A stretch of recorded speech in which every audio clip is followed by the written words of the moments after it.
Bonjour chers frères et sœurs en Christ, que la grâce, la paix et la miséricorde de notre Seigneur Jésus-Christ vous soient abondamment multipliées. Shalom et bienvenue dans cette nouvelle vidéo de 7 minutes de pain quotidien du 7 juin 2026. Nous poursuivons notre lecture dans le livre des Actes des Apôtres, chapitre 14. Nous allons lire aujourd'hui le verset 16.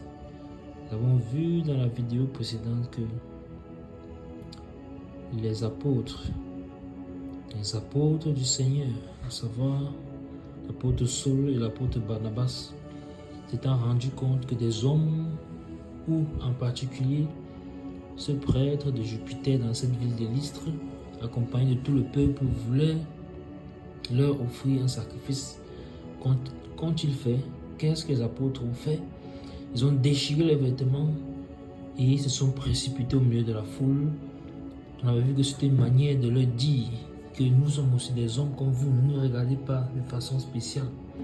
Et le Saint-Esprit justement a confirmé cela quand nous avons lu le verset 15 dans la vidéo précédente, où les apôtres ont clairement ouvert la bouche pour dire: pourquoi agissez-vous ainsi? C'est ainsi qu'ils ont parlé à ces hommes. Nous sommes aussi des hommes de la même nature que vous. La même nature que vous.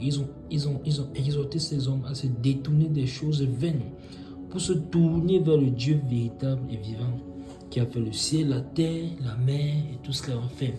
On avait donc vu qu'au lieu de chercher la créature, au lieu de chercher ce que Dieu a créé, au lieu de chercher même à adorer ce que Dieu a créé, cherchons à adorer celui qui est le créateur, qui est au-dessus des choses, puisque c'est lui qui les a créées. Alors cherchons à adorer Dieu. Il n'y en a pas plusieurs, il y a un seul Dieu.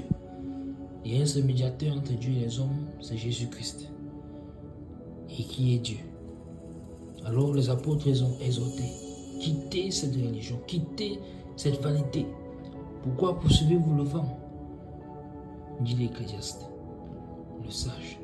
Alors il nous faut chercher la vérité. Le vent, c'est également les choses vaines de ce monde. Les choses vaines de ce monde, la poursuite de l'argent, la poursuite des richesses, la poursuite des biens matériels, tout cela également, c'est la poursuite du vent.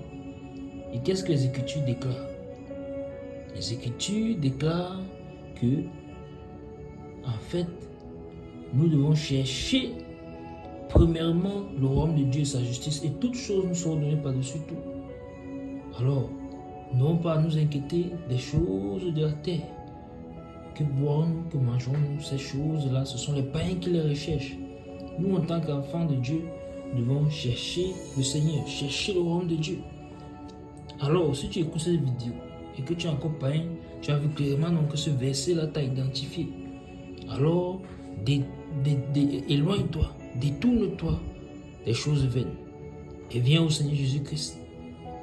C'est lui qui peut te sauver, c'est lui qui peut te satisfaire, c'est lui qui peut t'accorder la joie véritable que tu cherches, la paix véritable que tu cherches, elle se trouve en Christ, en Jésus-Christ.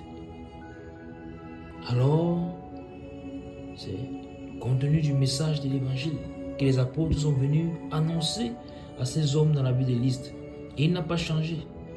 L'évangile de Christ n'a pas changé. Et il ne change pas au fil des temps, des années. L'évangile du Seigneur ne s'adapte pas en fonction de la société. Il ne s'adapte pas en fonction de ce que nous pouvons appeler aujourd'hui le modernisme. Non. Comme Dieu ne change pas, il est stable, il est constant, alors sa parole ne change pas non plus, car la parole, c'est lui toujours. Alors nous ne devons rien enlever, rien ajouter. C'est ce que les Écritures déclarent dans le livre de l'Apocalypse, l'un des derniers versets de la Bible, dans le dernier chapitre 22. Alors, la parole véritable est là, et c'est elle que je t'annonce. Tout homme qui ne donnera pas sa vie au Seigneur, qui refusera de saisir le bras tendu de Christ, se sera déjà condamné lui-même et n'aura pas d'excuse lors du jour du jugement. C'est pourquoi tant que la grâce est disponible, parce qu'elle est encore disponible, tant que le Seigneur Jésus-Christ n'est pas encore venu chercher son église, ou plus particulièrement son épouse, tant que cette grâce est donc disponible, il faut la saisir, car après il sera trop tard. Et d'ailleurs, nul ne sait le jour où il mourra. Car lorsqu'on meurt, c'est terminé. Si on n'a pas accepté le Seigneur Jésus-Christ, c'est terminé. Car il est donné à l'homme de vivre une seule fois, après quoi vient le jugement. Alors nous allons lire aujourd'hui le verset 16. Les apôtres leur ont dit dans toutes ces choses, de se détourner des choses vaines et de venir accepter le Seigneur Jésus-Christ, le véritable, qui a créé le ciel, la terre, la mer et tout ce qu'il a fait. Maintenant, qu'est-ce qu'ils vont continuer à dire au verset 16? Avec ce verset 15, on a compris qu'ils se sont détournés de la gloire que les hommes voulaient leur donner, mais ils ont remis toute la gloire à Dieu. Ils sont demeurés fidèles dans leur service du Seigneur. Alors, c'est une exhortation également pour nous aujourd'hui, à ne pas plonger, à ne pas rechercher la gloire des hommes. Le Seigneur lui-même, quand il était sur la terre, il ne cherchait pas la gloire des hommes, il n'avait pas besoin de cela. Lui, il voulait glorifier le Père. Il voulait accomplir pleinement la volonté du Père. Alors, il n'est pas question, comme beaucoup de personnes dans cette société, dans ces temps de la fin, cherchent absolument à avoir la gloire des hommes, que nos cœurs soient éloignés de ces choses. Alors, qu'est-ce que dit le verset 16? Le verset 16 déclare ceci. Ce Dieu, dans les âges passés, a laissé toutes les nations suivre leur propre voie. Amen. Je vais relire ce verset 16, un verset tellement capital. Ce Dieu, dans les âges passés, a laissé toutes les nations suivre leur propre voie. Amen. Qu'est-ce que cela signifie? Le verset 16 est extrêmement clair et pratique. Alors ce verset dit que c'est Dieu qui a laissé dans les âges passés toutes les nations suivre leur propre voie. Donc Dieu est sur son trône, il maîtrise tout, il est souverain, il observe les hommes, les nations de la terre, le chercher. Ça signifie que, et on avait déjà vu ça également, que Dieu a placé dans le cœur de l'homme la pensée de l'éternité, le désir de le chercher.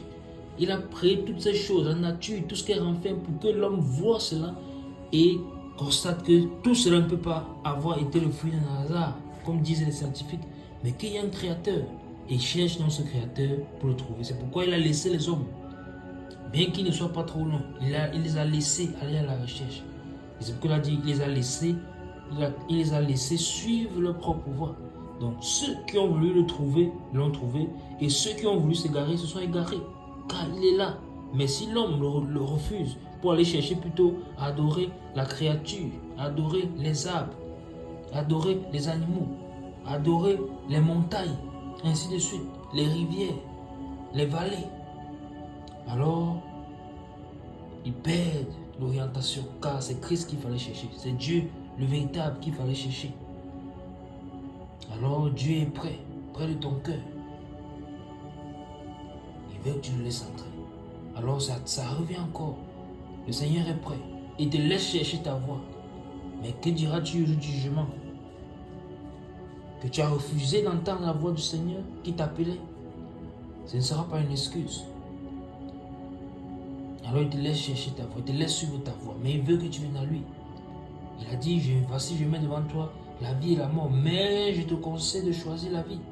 Mais l'homme a choisi la mort. Plusieurs ont choisi la voie de la mort. Et quand quelqu'un choisit la voie de la mort, alors il laisse. C'est ce que le verset déclare. Il a laissé les hommes, chacun choisit sa propre voie. Pour, devant le jour du jugement, ne pas rendre quelqu'un coupable ou bien responsable du choix qu'il aura fait. Alors chacun est responsable de son choix. Chacun est responsable du choix qu'il fait sur la terre, d'accepter Dieu, de ne pas l'accepter. Mais seulement, chacun rendra compte également. Alors, saisissons une fois de plus la grâce que le Seigneur nous accorde. Saisissons cette grâce. Si Dieu a laissé dans les âges passés toutes les nations suivre leur propre voie, ce n'était pas dans le but qu'ils soient égarés, mais c'était dans le but qu'ils cherchaient Dieu. Dans le but qu'ils cherchaient Dieu. Donc, c'est un merveilleux verset, précis, clair, pratique, concret, qui nous permet de nous positionner et de nous remettre en question. Nous allons nous arrêter là pour aujourd'hui. C'était tout pour les 7 minutes de plan continué ce jour. Que la grâce, la paix et la miséricorde de notre Seigneur Jésus-Christ vous soient abondamment multipliées. Shalom.